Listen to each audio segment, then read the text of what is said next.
Ugto. Dito kami sa ano. Ito.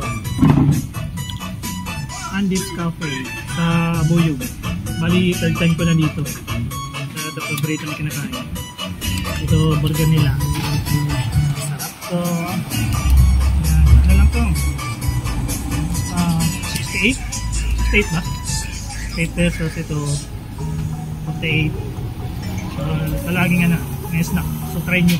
Buyog. Ito, malapit sa mayroon dito rice fill. Yung harapan ano, gasoline station. Andy's Cafe. Yan. Sign out.